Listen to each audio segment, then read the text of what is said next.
देख रहे हैं रणभेरी 2022 में हूं आपके साथ शैलेंद्र चौहान। रणभेरी की बात करेंगे, लेकिन उससे पहले आपको ले चलेंगे दिल्ली, जहां सीएम अरविंद केजरीवाल क्या कुछ कह रहे हैं। और मैं केंद्र सरकार से मांग करता हूं कि जो उनकी बची हुई मांगे हैं, एक तो टेनी साहब को बर्खास्त किया जाए यूनियन कैबिनेट से, जो किसान शहीद हुए उनके परिवारों को कॉम्पेंसेशन दिया जाए, जितने झूठे केसेस हैं वो वापस लिए जाएं, और मिनिमम सपोर्ट प्राइस जो उनकी मांग है वो मांग पूरी की जाए।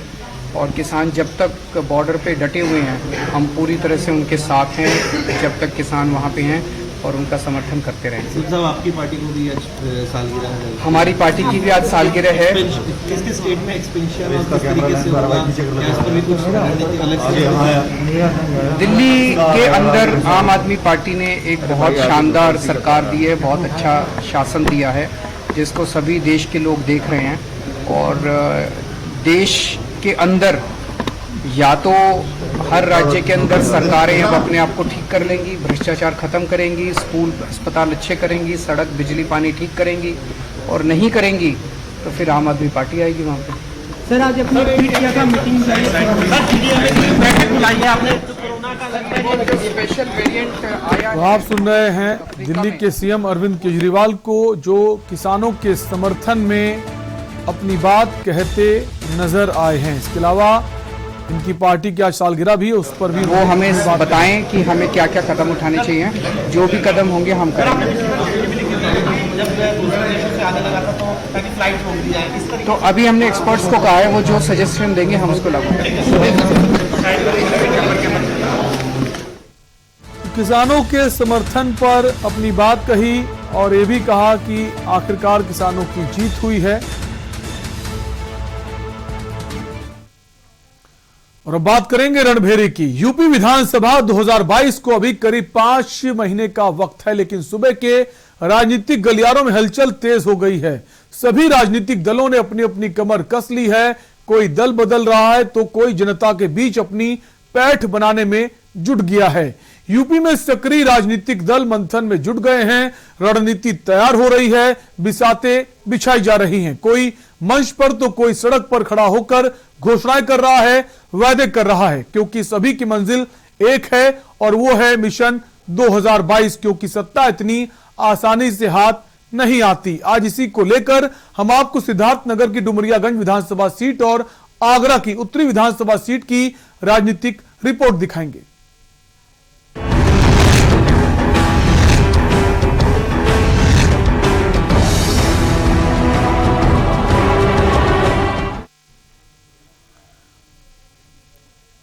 और अब बात करेंगे विधायक जी ने क्या किया। देश का सबसे बड़ा प्रदेश 2022 के विधानसभा चुनाव के लिए तैयार हो रहा है। एक तरफ योगी सरकार अपने मैनिफेस्टो के कामों को पूरा करने में लगी है, वहीं विरोधी दल विधानसभा वार जनता के बीच रहने वाले चेहरों की तलाश में जुट गए हैं। सभी दल अपने अपने नेताओं का फीडबैक संगठन के माध्यम से ले रहे हैं। उत्तर प्रदेश की डुमरियागंज विधानसभा में भी नेताओं ने ताल ठोकनी शुरू कर दी है। सभा के आंकड़े, डुमरियागंज विधानसभा में 4,19,016 मतदाता है। इसमें पुरुष मतदाताओं की संख्या 2,17,592 है। महिला मतदाताओं की संख्या 1,84,294 है। डुमरियागंज में लगभग 29% पिछड़े मतदाता है, 31% मुस्लिम, 16% दलित है, 14% ब्राह्मण मतदाता विधानसभा में है। राघवेंद्र प्रताप सिंह ने 2017 में पाई थी जीत। राघवेंद्र प्रताप को मिले थे 67,227 वोट। बहुजन समाज पार्टी से सैयदा खातून को हराया था। सैयदा खातून को मिले थे 67,056 वोट। समाजवादी पार्टी से रामकुमार यादव थे प्रत्याशी। सपा के रामकुमार को मिले थे 52,222 वोट। डुमरियागंज 1932 की तहसील रही है और संसदीय सीट भी। यहाँ पर कई बड़े लीडर हुए, बावजूद इसके इस तहसील के सामने ही संत कबीर नगर, सिद्धार्थनगर जिलों का निर्माण हुआ।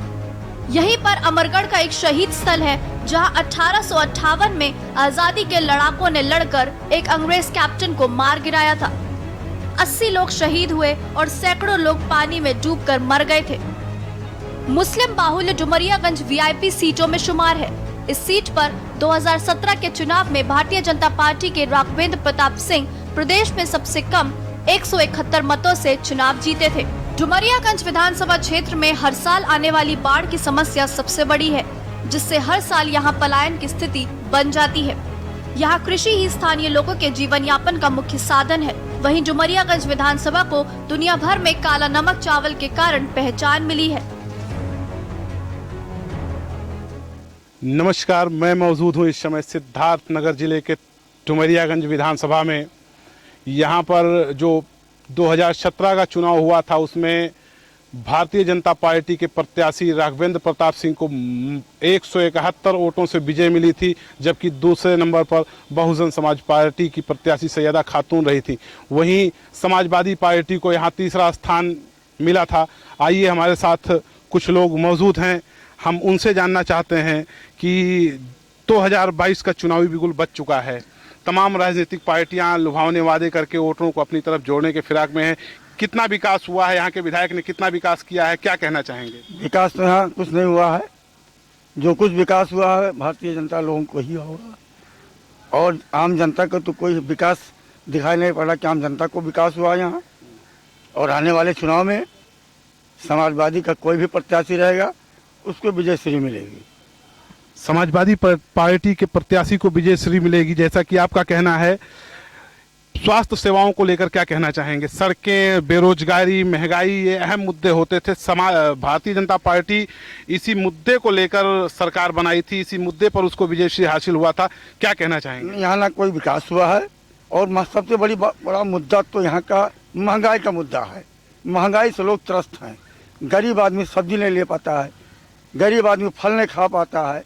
महंगाई सबसे बड़ा मुद्दा है, और विकास तो यहाँ हुआ ही नहीं, कोई विकास नहीं हुआ है। विकास उनका हुआ होगा जो अपना विकास करना चाहते थे, किसी तरह से उन्हीं का विकास हुआ है। आम जनता का कोई विकास नहीं हुआ है।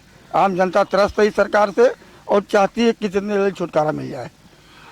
लोगों का कहना है कि यहाँ के जो मौजूदा विधायक है वो हिंदू मुसलमान की राजनीति करते हैं। इस बारे में क्या कहना चाहेंगे आप?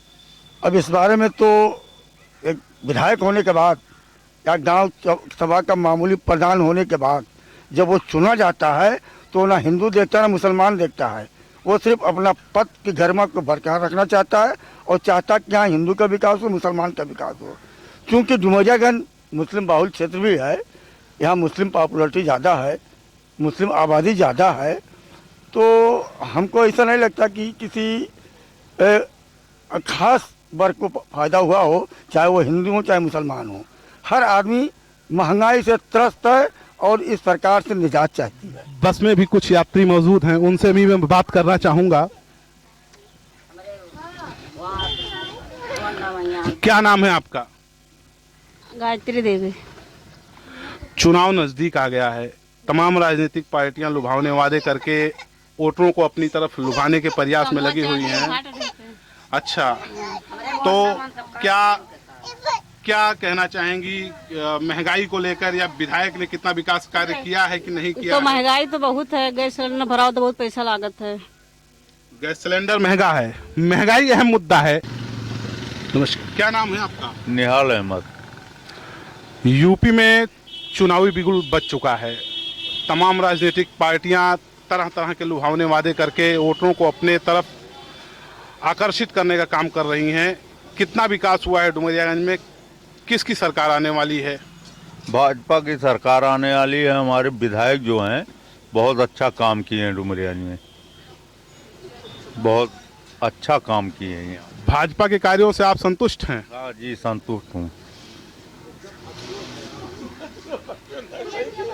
क्या नाम है बाबा? मोहनलाल पेंटर। विधायक जी ने यहाँ विकास किया है? बहुत ज्यादा काम किए हैं। विधायक जी के कार्यों से संतुष्ट हैं आप? हाँ भाई।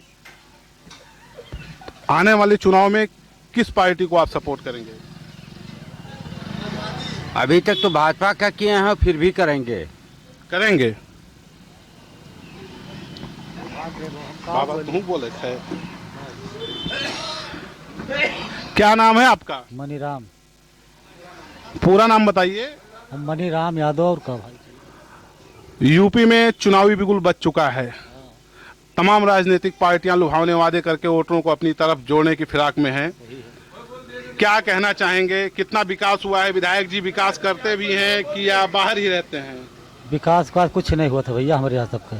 नाली नर्दा जाके देख लो, कुछ नहीं भवा तो का कह दी विकास भवा। विकास कार्य नहीं हुआ है। विकास कार्य नहीं हुआ है, इसका मतलब इस बार सरकार बदलने वाली है। हाँ बदलने वाली है। किसको वोट, किस पार्टी को वोट करेंगे? समाजवादी। समाजवादी को। हाँ। ओहो, गर्मा गर्म गुजिया बन रही है यहाँ। आइए दिखाते हैं। कैमरा पर्सन से कहेंगे कि वो फोकस करें इस पर। हमारे साथ मौजूद हैं यहाँ दुकानदार भी। क्या नाम है आपका? शेषराम निषाद। दुकान आपकी ठीक ठाक चल रही है? ठीक ठाक चल रही है। डुमरियागंज में कितना विकास हुआ है और किस पार्टी को आप सपोर्ट करना चाहेंगे? जो भी हो रहा है ठीक ही ठाक हो रहा है। जिसके साथ जनता रहेगी उसी के साथ हम लोग भी रहेंगे। वोट किस पार्टी को देंगे? महंगाई को लेकर क्या कहना चाहेंगे? महंगाई तो इस समय समस्या ज़्यादा ही कुछ है। चलिए ठीक। तो चाय पी रहे हैं चाचा? हाँ, चाय पी रहे भाई। क्या नाम है आपका? अब्दुल रो। डुमरियागंज विधानसभा में कितना विकास हुआ है? यहाँ के विधायक ने कितना विकास किया है? विकास कार्यों से आप संतुष्ट हैं? चुनाव आ गया है, किस पार्टी को सपोर्ट करना चाहेंगे? किसकी सरकार आने वाली है? समाजवादी। समाजवादी पार्टी? हाँ, समाजवादी। यानी कि विधायक जी ने यहाँ काम कुछ नहीं किया? कुछ नहीं किया, कुछ नहीं किया। विधायक जी के कार्यों से संतुष्ट नहीं है। महंगाई को लेकर क्या कहना चाहेंगे? बहुत ज्यादा महंगाई है। हम इस समय मौजूद हैं, एक पान की टंकी है। यहाँ भी हमारे साथ एक चाचा जी बैठे हुए हैं। इनसे भी हम जुड़ना चाहेंगे और इनका भी विचार लेना चाहेंगे। आगामी विधानसभा चुनाव नजदीक है। चाचा, नाम क्या है आपका? हनुमान प्रसाद। विधानसभा चुनाव नजदीक है। तमाम राजनीतिक पार्टियां लुभावने वादे करके वोटरों को अपनी तरफ आकर्षित करने का काम कर रही हैं। यहाँ के विधायक ने कितना विकास कार्य किया है? विधायक के विकास कार्यों से आप संतुष्ट हैं? किस पार्टी का सपोर्ट कर रहे हैं? किस पार्टी की सरकार आने वाली है? आने वाली सरकार तो अखिलेश यादव की है। लोग इन्हें अनुमान लगा रहे हैं कि उनकी आज सरकार आएगी। यानी कि इस पार्टी के कार्यों से आप संतुष्ट नहीं हैं? अब कोई संतुष्ट नहीं है। इतनी महंगाई हो गई है कि इससे सब परेशान हैं। विकास कार्य हुआ है यहाँ पर? हाँ हुआ है, जो होना चाहिए हुआ है। इसी बार नहीं विकास कार्य किए हैं। विकास कार्य किए हैं। हाँ। यानी महंगाई मुद्दा है इस समय। महंगाई अहम मुद्दा है। महंगाई की वजह से अभी आपने देखा कि जो चाचा जी ने बताया कि महंगाई ही अहम मुद्दा है, विकास का कार्य हुआ है। क्या नाम है? रामकृष्ण पांडे। 2022 का चुनावी बिगुल बच चुका है। तमाम राजनीतिक पार्टियां लुभावने वादे करके वोटरों को अपनी तरफ जोड़ने के फिराक में है। कितना विकास हुआ है यहाँ पे, क्या कहना चाहेंगे?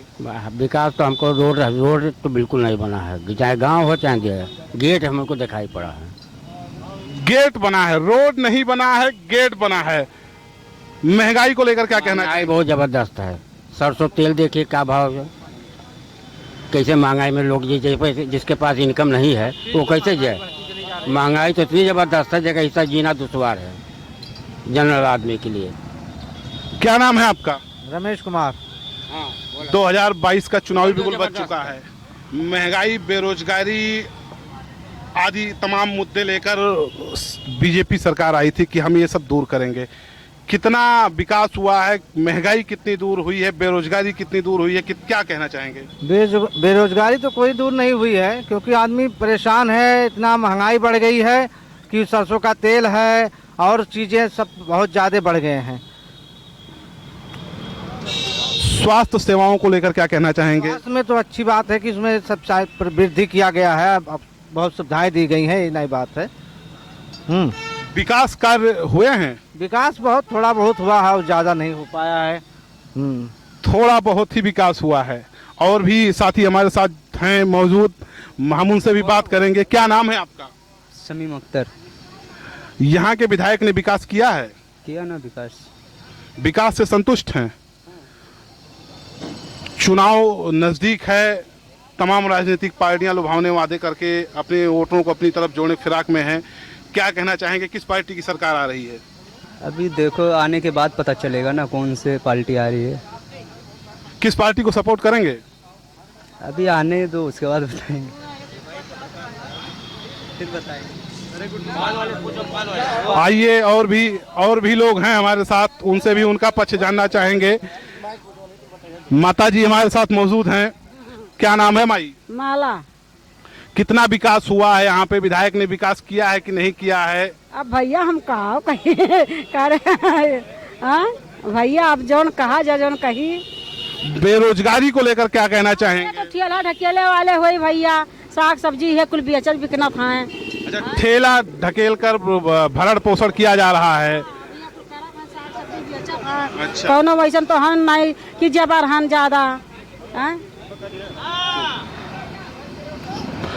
तो और भी साथी हमारे साथ जुड़ चुके हैं, उनसे भी उनका राय जानना चाहेंगे। क्या नाम है आपका?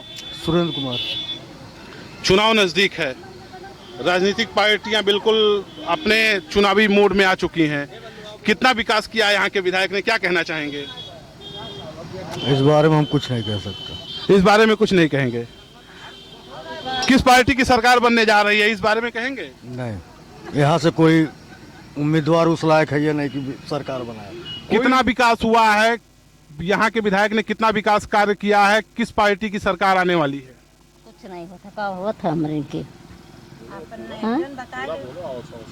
अरे बहु हम आवास पाहन कुरिया छाए के दूठू लड़कियन का लेके अपन कुरिया में बैठी रही था, तो ओकर नहीं कुछ करे चाहिए। एक बित्ता घर नहीं बेटी एक शादी करे नहीं तो हम घर बनवाए लिए हुए तब लेके तो ओकर कुल के तो ख्याल करे चाहिए। गांव के प्रधान नहीं चाहत तो नहीं मिलत है, नहीं दियत है। आवा कीन काट दीन नहीं बोले हमार कब्बे नहीं बनी गए हुआ घर। आगामी विधानसभा चुनाव काफी अहम माना जा रहा है।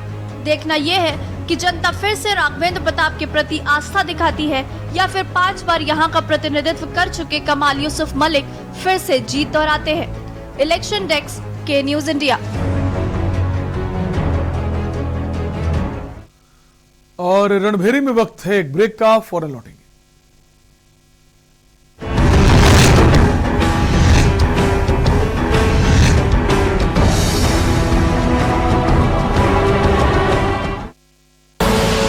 आप देख रहे हैं के न्यूज, खबरों का सारथी।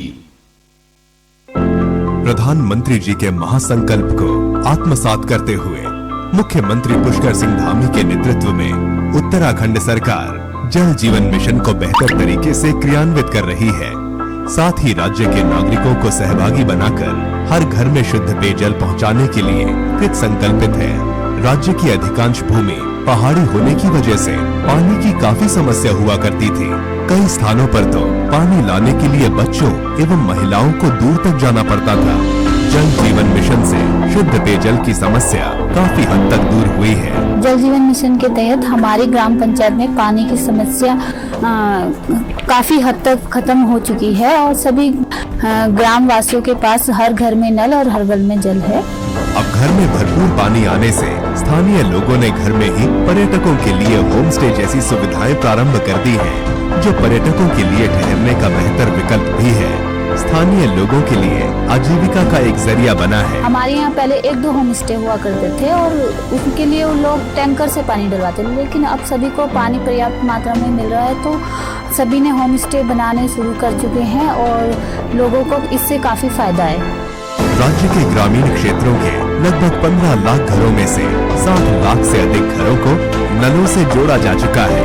शहरी क्षेत्रों में लगभग 12 लाख घरों में से 5 लाख से अधिक घरों को पेयजल योजना से जोड़ा जा चुका है। उत्तराखंड सरकार द्वारा दिसंबर 2020 तक हर घर तक शुद्ध पेयजल पहुंचाने का लक्ष्य रखा गया है। मुख्यमंत्री पुष्कर सिंह धामी के नेतृत्व में जल जीवन मिशन राज्य में आजीविका के नए आयाम रचते हुए पलायन को विराम दे रहा है, साथ ही आत्मनिर्भरता की संकल्पना को भी साकार कर रहा है। जल जीवन मिशन, हर घर खुशियां, हर घर जल।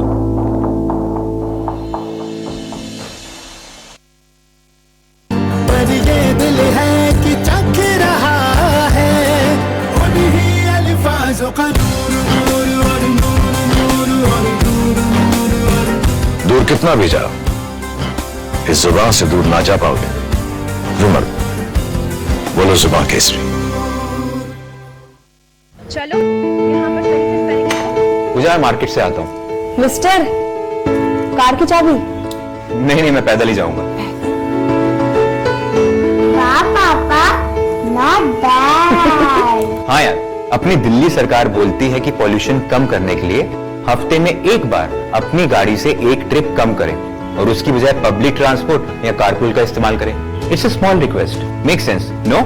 यस, और ये बात मैं आपसे कब से कह रही थी, लेकिन मैं हेल्थ के पॉइंट ऑफ व्यू से बोल रही थी। यू नो व्हाट, मैं भी यही सोच रहा हूँ कि जब दिल्ली सरकार और घर की सरकार एक ही बात बोल रही है तो सुन ही लेना चाहिए। चलो यू गाइस कैरी ऑन, मैं चलता हूँ। बाय बाय पापा। एक हफ्ते में आप जितनी बार गाड़ी निकालते हैं, अब से बस एक बार कम निकालें। बस एक ट्रिप कम, आप मिलकर अपने हिस्से का पोल्यूशन कम करें। हफ्ते में गाड़ी का बस एक ट्रिप कम करें। आप देख रहे हैं के न्यूज, खबरों का सारथी।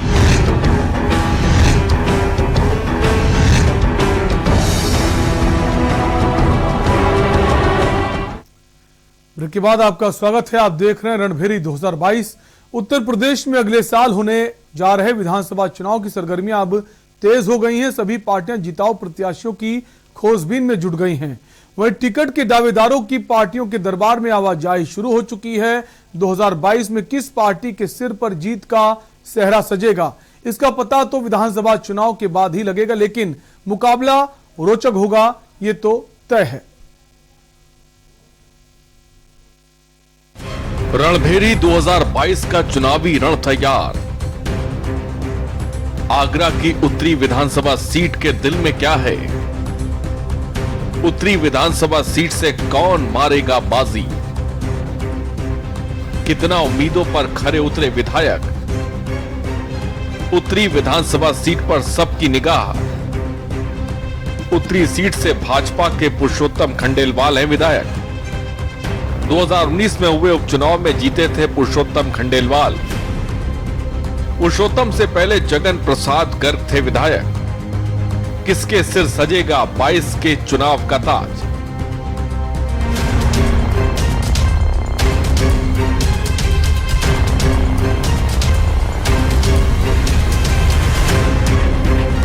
आज रणभेरी 2022 में हम बात करेंगे ताज नगरी आगरा की।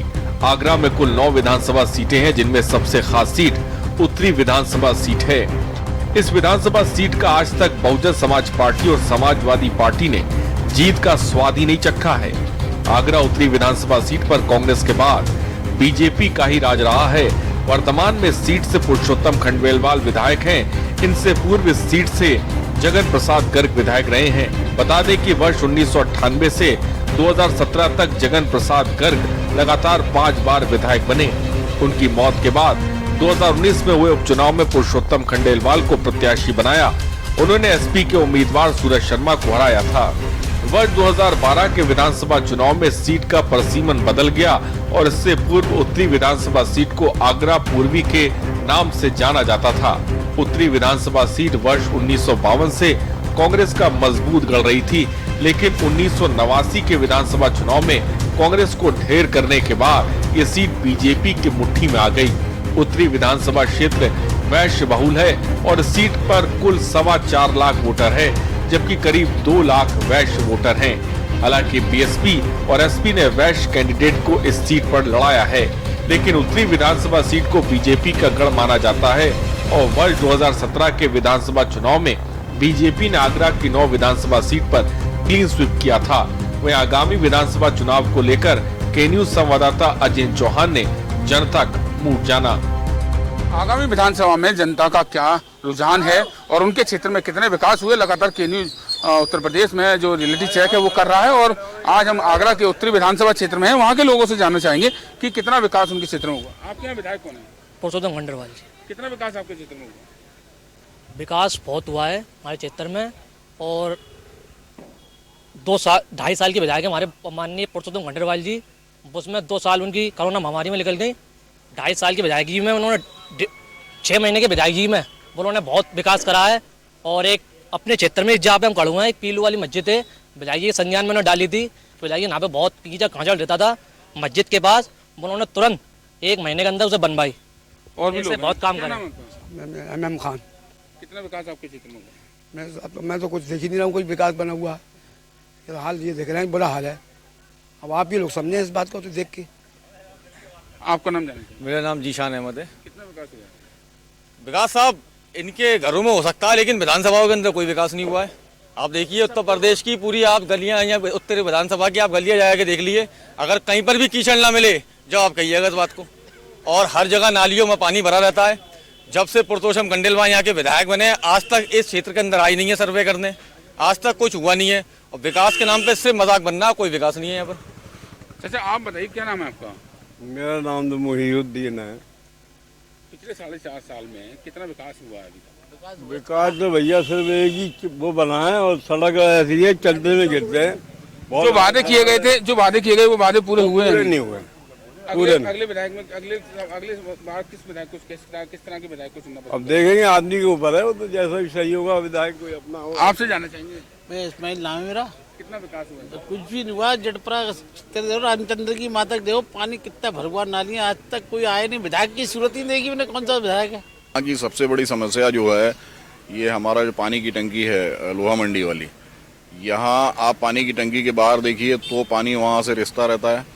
आप इधर जाएंगे ईसाइयों के कब्रिस्तान की तरफ, वहाँ एक गड्ढा करीब 6 महीने तक रहा, उसमें पानी का रिसाव होता रहा। राजा मंडी कॉलोनी में तो रोज का आता है, कभी भी कहीं भी पाइपलाइन फट जाती है।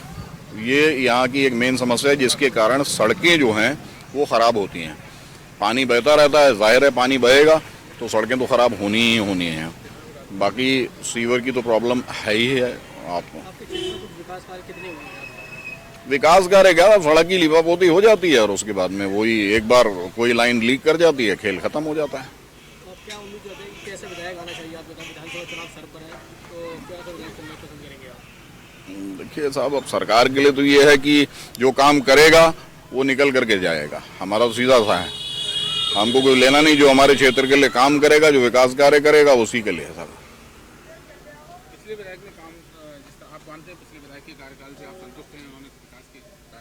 देखिए इससे पहले ये अपने नीरज क्या नाम जगन प्रसाद जी थे, जगन प्रसाद जी ने काम किए थे, वो करते थे क्षेत्र के लिए, सुनते थे, ऐसा नहीं। अगला विधायक इन्हीं को चुनना पसंद करेंगे वर्तमान विधायक? ये तो समय बताएगा, इसके लिए तो अभी। हम उत्तरी विधानसभा में आते हैं। हमारे मौजूदा विधायक जो है पुरुषोत्तम खंडेलवाल जी हैं। आपके क्षेत्र की मूलभूत समस्या क्या है? क्या उनका समाधान हुआ है? समस्याएं तो काफ़ी हैं, लेकिन निजी स्तर पे कोई समाधान नहीं हो रहा है। जब जब चुनाव आते हैं, प्रत्याशियों का आना जाना होता है, हर प्रत्याशी आके अपने वादे करता है कि हम ये करेंगे वो करेंगे, लेकिन जब चुनाव हो जाता है तो ऐसा लगता है कि प्रत्याशियों ने अपना विधानसभाओं से रुख ही मोड़ लेते हैं। अब आप ये देखिए, गंदगी के कूड़े के ढेर लग रहे हैं। जहाँ डेंगू जैसी गंभीर समस्या, बीमारी फैल रही है, उसके अंदर भी जो है किसी प्रत्याशियों का अपनी विधानसभाओं के अंदर कोई रुझान नहीं है कि अपने समाज के लिए कुछ काम करें। तो मुझे ऐसा लगता है कि ये सब चीज़ें जो हैं मोदी जी के चुनाव को लेके और बीजेपी की जो एक पिछले चुनावों में लहर आई थी, इस बार इसके अंदर काफ़ी असर देखने को मिलेगा, क्योंकि जो ग्राउंड लेवल पे वो जो वर्क होना चाहिए था वो इस बार हुआ नहीं है। क्या चाहेंगे आप, जो विधायक बनेगा वो कैसा बनना चाहिए? हम चाहते हैं कि हम जिस विधायक को चुने वो जनता के बीच का हो और जनता की समस्याओं का समाधान करने वाला हो। अगर जनता की समस्याएं हल नहीं होंगी तो फिर प्रत्याशी चुनने का फायदा नहीं है। तो इस बार जो है हम जिसको भी वोट देंगे सोच बूझ के देंगे। लेकिन कुछ लोगों का कहना है कि हमने विधायक को आज तक शक्ल ही नहीं देखी। तो ये आखिर एक बड़ा सवाल है। एक और जहां चुनाव नजदीक है और वहां जनता के अंदर नाराजगी कहीं ना कहीं एक भाजपा को नुकसान पहुंचाने का संदेश हो सकता है। अजय चौहान, के न्यूज, आगरा। 2017 विधानसभा चुनाव के आंकड़े भाजपा के जगन प्रसाद गर्ग जीते। जगन प्रसाद को मिले 1,35,120 वोट।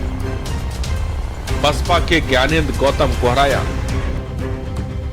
ज्ञानेंद्र गौतम को मिले 48,800 वोट। तीसरे नंबर पर सपा के अतुल गर्ग रहे। अतुल गर्ग को मिले 36,739 वोट। अगर बात 2017 विधानसभा चुनाव की करें तो इस सीट से भारतीय जनता पार्टी के जगन प्रसाद गर्ग लगातार दूसरी बार विधायक चुने गए। इस बार उन्होंने बसपा के ज्ञानेंद्र गौतम को चुनाव हराया था। इस चुनाव में भाजपा के जगन प्रसाद गर्ग को 1,35,120 वोट मिले थे, जबकि दूसरे नंबर पर रहे बसपा के ज्ञानेंद्र गौतम को 48,800 वोट मिले थे। वहीं तीसरे नंबर पर समाजवादी पार्टी के अतुल गर्ग ने, जिन्हें 36,739 वोट मिले थे। आगरा जिले के उत्तरी विधानसभा सीट बीजेपी का गढ़ मानी जाती है। 1989 के विधानसभा चुनाव से सीट बीजेपी की मुट्ठी में है। वहीं सपा और बसपा अभी सीट पर जीत का स्वाद नहीं चख पाई हैं। ऐसे में जहां बीजेपी फिर जीत का परचम लहराना चाहती है, तो वहीं सपा और बसपा भी उत्तरी विधानसभा सीट पर जीत हासिल करना चाहती हैं। इलेक्शन डेस्क के न्यूज इंडिया। और फिलहाल के लिए रणभेरी 2022 में आज के लिए इतना ही। बने रहिए के न्यूज के साथ। रुकेंगे एक ब्रेक के लिए, ब्रेक के उस पार देखिए खबरें ताबड़तोड़।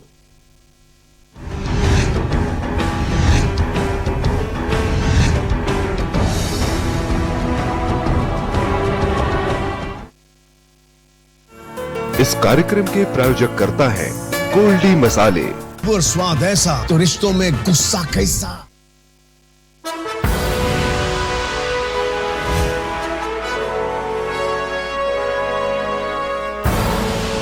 आप देख रहे हैं के न्यूज, खबरों का सारथी।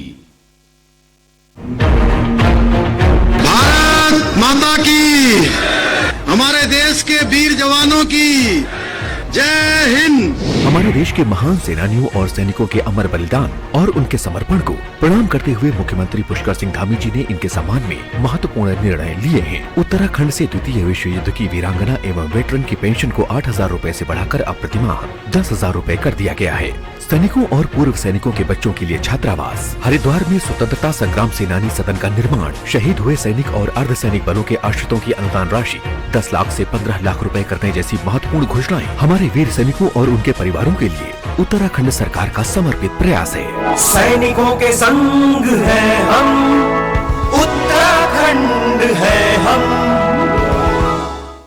जुबान के लिए उड़ चला गैरों की जमीन पर, खुशबू अपने पन की ढूंढता। दूर कितना भी जाओ, इस जुबान से दूर ना जा पाओगे। रुमल, बोलो जुबान केसरी।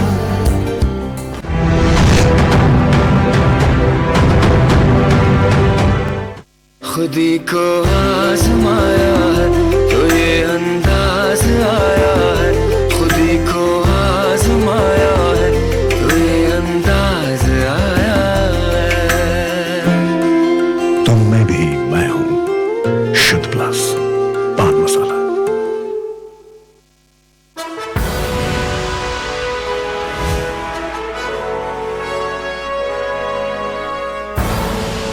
आप देख रहे हैं के न्यूज, खबरों का सारथी।